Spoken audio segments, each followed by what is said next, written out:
Officially, theirs is a combat support role, but as the Shark's teeth markings on their Cobra helicopters suggest, they see themselves as hunter-killers. From their base at Fubai near Wei, the pilots of F Troop 4th Air Cavalry fly further north than any other American helicopter unit to search out and destroy what, in their laconic way, they call simply the bad guys.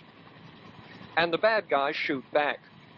5 rounds of anti-aircraft fire have hit this Cobra, or Snake as the pilots call them.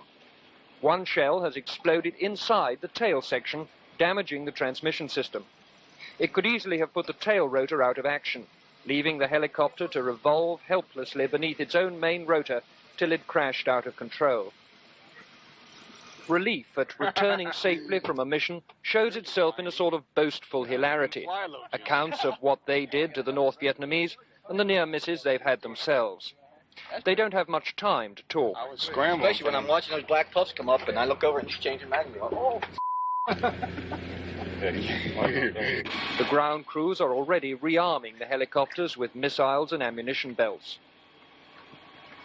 Cavalrymen have always walked with a certain swagger. Every pilot keeps his black Stetson, $20 apiece, straight from America, under his seat and puts it on for the walk over to the operations room where he'll be briefed on his next mission. While most American units are now thinking primarily of when they'll be sent home and of how to avoid being killed in the interim, F Troop prides itself on being fully involved in the war. The pilots are in real danger every time they fly, and that may be 7 hours a day.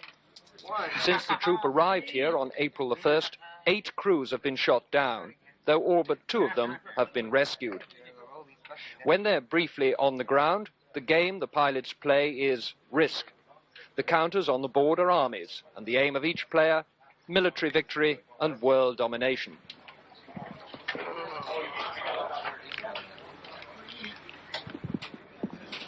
The winner of this game, Captain Dan Lott. As leader of the Loach helicopters, the little birds that fly ahead of the Cobras looking for trouble, he takes perhaps more risks than the other pilots. So many of the American units now working in this war, B-52 pilots, for example, or the fleet at sea, operate a long way from their target. Perhaps they never see it except by radar or something like that, or because a spotter tells them it's there. You're right in on the ground. How does it feel to sort of tackle the enemy at close quarters like that? It's exciting. It's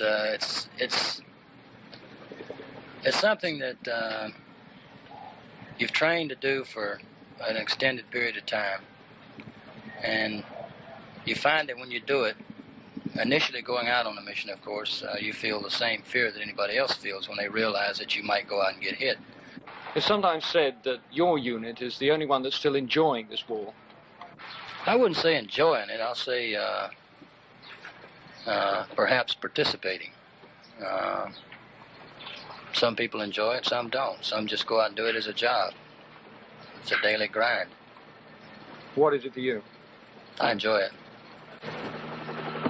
Skimming over the paddy fields and sand dunes, the Loach pilots show what low-level flying really means. This time the mission is to the north in the My Chan area, where the South Vietnamese Marines are trying to repel any North Vietnamese advance. Wheeling and turning, literally hedge-hopping, the 2 Loaches scan the ground for signs of the enemy, tank tracks, bunkers or trails. The Cobras, with their superior firepower, follow. The command ship in which we are traveling holds itself ready to swoop in and retrieve any crew shot down. A little further north and the enemy reveals itself.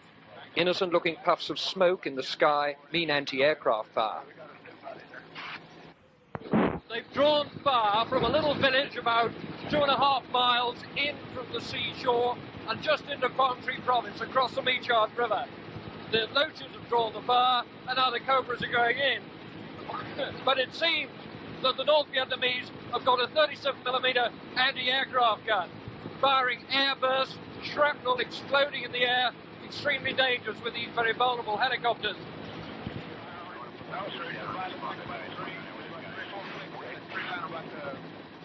On the ground, it's the noise of exploding artillery and mortar rounds, the shattering din of small arms fire that means danger.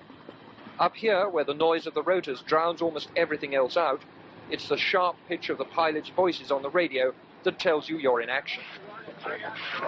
The only weapon we really hear is our own .50 caliber machine gun, which joins in the fight.